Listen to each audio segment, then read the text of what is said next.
एक गांव में चार दोस्त रहते थे। चारों बहुत ही गरीब और अपने जीवन से परेशान थे। एक रात जब वे चारों साथ में बैठे, तब उन्होंने सोचा कि हमें बाहर जाना चाहिए, हमें यहाँ से चले जाना चाहिए। इस गांव में हमारे लिए कुछ भी नहीं है। अगली सुबह चारों लोग किसी नई जगह पर बसने के लिए चल पड़े।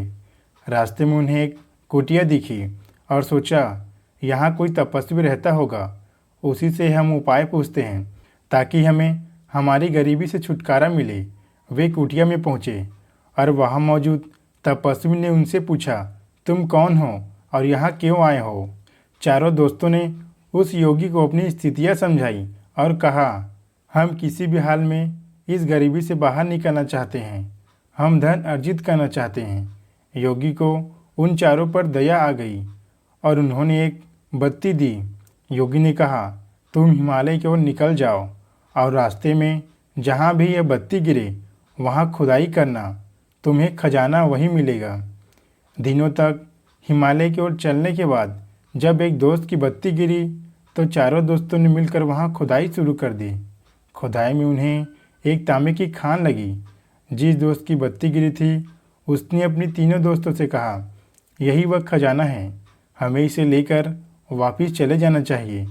लेकिन अन्य तीन दोस्त ने उसकी बात नहीं मानी और लालच के वश में आकर आगे चलकर खुदाई करने का निर्णय लिया। कुछ दिन बीतने के बाद दूसरे दोस्त का भी बत्ती गिर गई। फिर उसने वहाँ खुदाई शुरू की। खुदाई में उन्हें चांदी की खान मिली। अन्य दो दोस्त अभी भी नहीं रुके और लालच के वश में आकर आगे चल पड़े। कुछ दिन फिर बीतने के बाद चलते चलते तीसरे दोस्त की बत्ती गिरी और वहाँ उन्हें सोने की खान मिल गई। उसने अपने चौथे और आखिरी दोस्त से कहा, अब आगे हमें नहीं जाना चाहिए, सोने की खान हमें बहुत अमीर बना सकता है।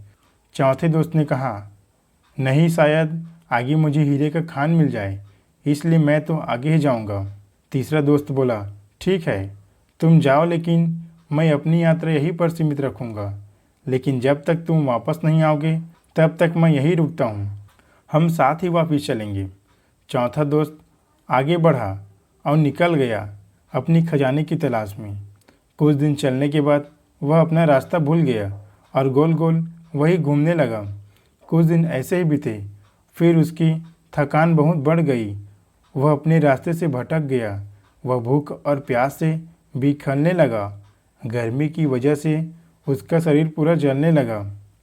अपने मार्ग में उसका मुलाकात एक ऐसे व्यक्ति से हुआ जिसका शरीर खून से लथपथ था और उसके सिर पर पहिया घूम रहा था। चौथे दोस्त ने उस व्यक्ति से पूछा, क्या पानी मिलेगा? और जैसे ही व्यक्ति ने पानी मांगा, उस व्यक्ति के सिर पर लगा चक्र चौथे दोस्त के सिर से जुड़ गया, जिसकी वजह से वह दर्द से कहरने लगा। दर्द से चूर चौथा दोस्त कहता है, यह क्या है? यह चक्र क्या है? वह व्यक्ति बोला, यह लालच का चक्र है। मैं भी तुम्हारी तरह खजाने की तलाश में यहाँ आया था। पता नहीं कितने वर्ष से मैं इस लालच के चक्र के दंश को झेल रहा था। अब यह तुम्हारा है। जब तक कोई अन्य व्यक्ति तुम्हारे जितना लालच लेकर यहाँ आएगा, तभी तुम इस दर्द से मुक्त हो पाओगे। इतना सब बोलकर वो वहाँ से चला गया। दोस्तों, यह स्टोरी आपको कैसा लगा कमेंट बॉक्स पे ज़रूर बताएं।